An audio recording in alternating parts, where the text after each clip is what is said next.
മറ്റൊരു പ്രധാനപ്പെട്ട കാര്യം ഹസാഡസ് വെഹിക്കിളാണ്.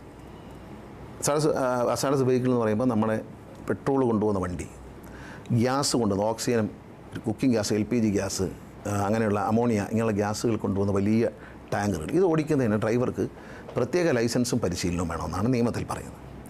അതിനുവേണ്ടി ചില സ്ഥാപനങ്ങൾ നടക്കുന്നുണ്ട്. ഇപ്പോൾ കേരളത്തിൽ സർക്കാർ തന്നെ നടത്തുന്ന IDTR എന്ന് പറഞ്ഞ ഒരു സ്ഥാപനം, അത് എടപ്പാളിലാണ്. വളരെ നല്ല നിലയിൽ നിയമം അനുസരിക്കുന്ന, സർക്കാർ പറഞ്ഞിരിക്കുന്ന, നിയമത്തിൽ പറഞ്ഞിരിക്കുന്ന, കേന്ദ്ര ഗവൺമെൻറ്റിൻ്റെ നിയമത്തിൽ പറഞ്ഞിരിക്കുന്നതുമായ എല്ലാ കാര്യങ്ങളും പഠിപ്പിക്കുന്ന ഒരു സെൻ്ററാണ് IDTR. അവിടെ പോയിട്ട് പഠിക്കുക. മറിച്ച് നിങ്ങളുടെ നാട്ടിൽ തന്നെ ഇതുപോലുള്ള സ്ഥാപനം ഉണ്ടെങ്കിൽ പഠിക്കുന്നൊന്നും തരില്ല. പക്ഷേ വളരെ നിർബന്ധമായി പറയുന്നു, 3 ദിവസത്തെ തിയറി ക്ലാസ് ഇരിക്കണം. 3 ദിവസത്തെ തിയറി ക്ലാസ്സിൽ അറ്റൻഡ് ചെയ്തിരിക്കണം. അതിന് ബയോമെട്രിക് സിസ്റ്റം വരികയാണ്. ഈ 3 ദിവസം അവിടെ അറ്റൻഡ് പലയിടത്തും നടക്കുന്നത് ഈ 3 ദിവസത്തെ ക്ലാസ് അങ്ങ് തട്ടും. എന്നിട്ട് ഒരു ലൈസൻസ് കൊണ്ട് ഹാജരാക്കി വണ്ടി ഓടിക്കാൻ അറിയാവുന്ന ആളാണല്ലോ വരുന്നത്, അങ്ങ് പറഞ്ഞു വിടും. അത് പറ്റില്ല.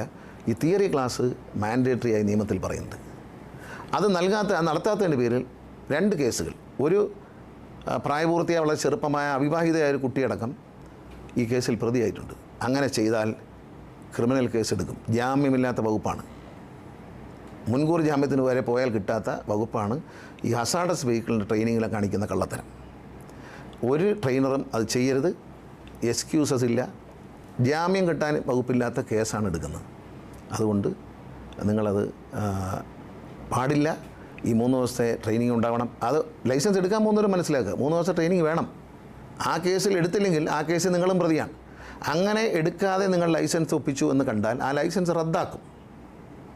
റദ്ദാക്കുമെന്ന് പറഞ്ഞാൽ പരിപൂർണമായിട്ട് റദ്ദാക്കിയാൽ പിന്നെ ലൈഫ് ടൈം ഇന്ത്യയിൽ നിന്ന് പിന്നെ ലൈസൻസ് എടുക്കാൻ പറ്റില്ല. മോട്ടോർ വെഹിക്കിൾ ഡിപ്പാർട്ട്മെൻറ്റ് ഒരു ലൈസൻസ് റദ്ദാക്കി, പൂർണ്ണമായി റദ്ദാക്കി എന്ന് പറഞ്ഞാൽ ഇന്ത്യയിൽ ഇപ്പം പറയാം അവിടെ പോയി തമിഴ്നാട്ടിൽ പോയി എടുക്കും. അത് വെറുതെ പറയുന്നതാണ്. ഈ കമ്പ്യൂട്ടറിൽ വരും. ഇന്ത്യയിൽ ഒരു സ്ഥലത്തുനിന്നും നിങ്ങൾക്ക് ഒരു ലൈസൻസ് എടുക്കാൻ പറ്റത്തില്ല. ഈ ഹസാഡസ് വെഹിക്കിളിൻ്റെ കാര്യത്തിൽ അപകടകരമായ നമുക്കറിയാം, ഓക്സിജൻ LPG കൊണ്ടുവന്ന ലോറിയൊക്കെ റോഡിൽ മറിയാറുണ്ട്. മറിഞ്ഞു കഴിഞ്ഞാൽ പ്രദേശത്ത് മുഴുവൻ ആശങ്കയാണ്. കരുനാഗപ്പള്ളിയിൽ ഒരെണ്ണം മറിഞ്ഞിട്ട് എത്ര പേരാണ് മരിച്ചത്? അപ്പോൾ അത്തരം വെഹിക്കിൾ ഓടിക്കുന്നവർക്ക് പ്രത്യേകമായ പരിശീലനം വേണം. അതിലേറ്റവും പ്രധാനപ്പെട്ടത് ഈ അപകടത്തെക്കുറിച്ച് മനസ്സിലാക്കാൻ, ഈ കൊണ്ടുപോകുന്ന ഗുഡ്സിൻ്റെ സ്വഭാവത്തെക്കുറിച്ച് മനസ്സിലാക്കാനൊക്കെയുള്ള 3 ദിവസം നീണ്ടിരിക്കുന്ന ക്ലാസ്സാണ്. ആ ക്ലാസ് കട്ട് ചെയ്യാൻ പാടില്ല. ആ ക്ലാസ് കട്ട് ചെയ്താൽ പിടിക്കും. വ്യാപകമായ പരിശോധന ഉണ്ടാവും. പിടിച്ച നടപടിയിൽ പിന്നെ അവരുടെ ആ ഇൻസ്റ്റിറ്റ്യൂട്ടിൻ്റെ അംഗീകാരം റദ്ദാക്കും. ഇത്തരത്തിൽ പാസ്സായി പോയിട്ടുള്ള ആൾക്കാരെ ലൈസൻസ് എടുത്ത് അത് റദ്ദാക്കും. ഇത് നിയമത്തിൽ പറയുന്ന മാൻഡേറ്ററി ഉള്ള കാര്യമാണ്. അതനുസരിക്കണം. അതനുസരിച്ചേ പറ്റൂ.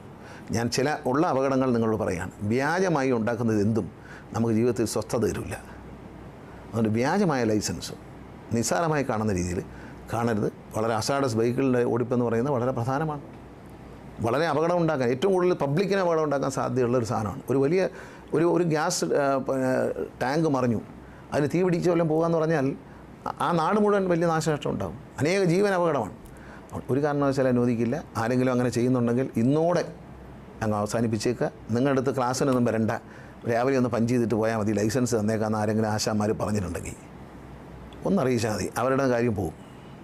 നിങ്ങൾക്ക് തരുന്ന ആ ലൈസൻസ് ഉണ്ടല്ലോ, അത് കണ്ടുപിടിക്കാൻ വളരെ എളുപ്പമാണ്. അത് കണ്ടുപിടിക്കപ്പെടും.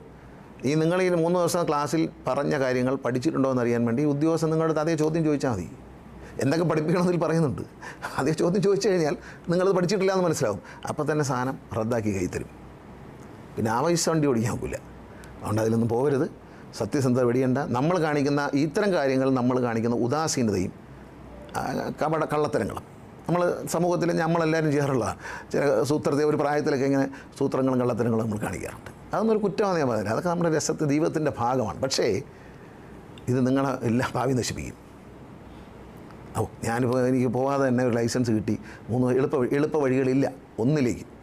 ഞാൻ അങ്ങനെ വിശ്വസിക്കുന്നതാണ്. ജീവിതത്തിൽ പോലും എളുപ്പ വഴികളില്ല. കഠിനാധ്വാനവും സത്യസന്ധതയും മാത്രമേ ഒരാളെ ഉയർത്തൂ എന്ന് വിശ്വസിക്കുന്ന ആളാണ് ഞാൻ. അതുകൊണ്ട് നിങ്ങളുടെ സ്നേഹത്തോട് പറയുകയാണ്, ഇത്തരം കുറുക്ക് വഴികൾ സ്വീകരിക്കരുത്. നിങ്ങൾ കഴിവുണ്ടല്ലോ നമ്മുടെ ആൾക്കാർക്കെല്ലാം. ഇതിനേക്കാളും വലിയ ലൈസൻസ് നേടാൻ കഴിവില്ലേ?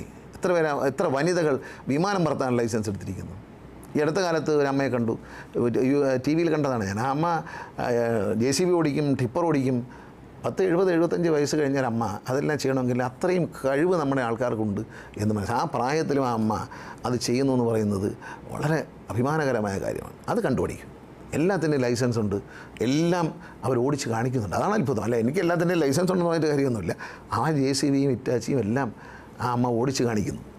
അത്തരത്തിൽ കഴിയുമല്ലോ. പിന്നെ എന്തിനാണ് ഈ വളഞ്ഞ വഴി? വളഞ്ഞ വഴി വേണ്ട. ഈ വളഞ്ഞ വഴിയിൽ നിങ്ങളൊരു ലൈസൻസ് എടുത്തിട്ട് ഗൾഫിൽ പോവുക, അല്ലെങ്കിൽ യൂറോപ്പിലോ അമേരിക്കയിലോ പോവുക. അവിടെ ചെന്നാൽ നിങ്ങൾ വട്ടപൂജ്യമാണ്. പിന്നെയും വട്ടപൂജ്യമാണ്. ഈ എടുത്തുകൊണ്ട് പോകുന്ന സാധനത്തിന് അവിടെ ഒരു കീറക്കടലാസിൻ്റെ വില പോലും ഇല്ല.